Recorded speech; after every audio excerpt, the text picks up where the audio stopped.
महाराष्ट्रात होणाऱ्या शेतकरी आत्महत्या रोखण्यासाठी तसेच बँकेकडून होणाऱ्या सावकारी अत्याचारास प्रतिबंध करणे तसेच भारतीय रिझर्व्ह बँकेच्या तरतुदीचे व कायद्याचे उल्लंघन करून नागरिकांची व ग्राहकांची फसवणूक करणाऱ्या राष्ट्रीयकृत बँका, सरकारी बँका, कोऑपरेटिव्ह बँक व फायनान्स कंपनीवर फौजदारी गुन्हे दाखल करण्याच्या मागणीसाठी जनता सरकार मोर्चा या संघटनेच्या वतीने विभागीय महसूल आयुक्त कार्यालयासमोर निदर्शने करीत निवेदन देण्यात आले। निवेदनात म्हटले आहे, राष्ट्रीयकृत बँका, सरकारी बँका, कोऑपरेटिव्ह बँक व फायनान्स कंपनीचे अधिकारी व कर्मचारी भारतीय रिझर्व्ह बँकेच्या RBI तरतुदीचे व कायद्याचे उल्लंघन करून बँक नोट हीच वैध रुपया असे भासून भारतीय नागरिकांची व ग्राहकांची दिशाभूल व विश्वासघात करून फसवणूक करीत आहे।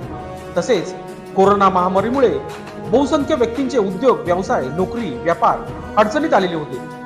बँकेकडून घेतलेले गृहकर्ज, उद्योग कर्ज, शैक्षणिक कर्ज, व्यावसायिक कर्ज, वाहन कर्ज इत्यादी स्वरूपाचे कर्ज थकल्याने हताश व हतबल व निराश झालेल्या कर्जदार व जामीनदार तसेच शेतकरी, हातगाडीवाले, व्यापारी, उद्योजक इत्यादींचे शारीरिक मानसिक शोषण व त्रास देऊन रिक्षा चालक आत्महत्या करण्यास प्रवृत्त करीत आहे। त्यामुळे आंदोलनामध्ये सहभागी झालेल्या विविध संघटनेच्या वतीने सत्याग्रह आंदोलन करत आमच्या मागण्या लवकरात लवकर पूर्ण करून भारतीय नागरिक व ग्राहकांना न्याय द्यावा, अन्यथा बँक व ग्राहकांमध्ये कायदा व सुव्यवस्थेचा प्रश्न निर्माण झाल्यास सर्वस्वी जबाबदारी ही आपली असेल असा इशारा निवेदनाच्या शेवटी आंदोलकांनी दिला आहे। दरम्यान प्रसंगी लोकशास्त्राविषयी बोलताना त्यांनी अधिक माहिती दिली।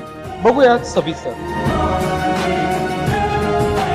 आज या ठिकाणी जनता सरकार मोर्चा महाराष्ट्राच्या वतीने महाराष्ट्रातून नगर जिल्ह्यातून, पुण्यातून, नाशिक आणि इतर आसपासच्या गावातून या ठिकाणी पीडित कर्जदार जे बँकांच्या मनमानी कारभारामुळे जे त्रस्त झाले आहेत त्यांच्यासाठी आज या ठिकाणी सत्याग्रह आंदोलनाचं आयोजन करण्यात आलेलं आहे। तर या आंदोलनामध्ये आज 100-200 लोकांचा सहभाग झालेला आहे आणि आम्ही आज प्रमुख म्हणजे महाराष्ट्रात जे होणाऱ्या शेतकरी आत्महत्या रोखण्यासाठी बँकांकडून जे सरकारी सावकारी अत्याचारास प्रतिबंध करणे व भारतीय रिझर्व्ह बँकेच्या तरतुदीचे व नियमांचे उल्लंघन करून जी बँक कारभार करते त्याच्या विरोधात आज आम्ही या ठिकाणी आंदोलन उभं केलेलं आहे। आणि आमच्या प्रमुख मागण्या अशा आहेत की बँकेने वैध रुपयामध्ये व्यवहार करावा, जे की आज 1906चा कॉइनेज ऍक्ट आहे आणि पेपर करन्सी 1882 याच्या अंतर्गत हा व्यवहार पूर्णपणे करावा। सर्फेस ऍक्ट जो एकतर्फी लागू झालेला आहे तो असंविधानिकपणे आमच्यावरती लादला जातोय, त्याच्या विरोधात आज आम्ही या ठिकाणी विभागीय आयुक्तांना निवेदन देण्यासाठी आलेलो आहोत। आणि त्या निवेदनात आमच्या या प्रमुख मागण्या असणार आहेत की बँकेने आणि प्रशासनाने आमचा विचार करून ज्या काही जप्तीच्या ऑर्डर्स काढल्या जात आहेत महाराष्ट्रभर, लोकांच्या मूलभूत अधिकारांचं उल्लंघन या ठिकाणी केले जाते, तर हे उल्लंघन जे होतं हे थांबलं पाहिजे आणि ज्या आत्महत्या ज्या वाढत आहेत महाराष्ट्रात या कुठेतरी थांबल्या पाहिजेत। बेरोजगारी जी निर्माण झालेली आहे हे थांबली पाहिजे, या अनुषंगाने आज हे आम्ही आंदोलन केलेलं आहे। धन्यवाद।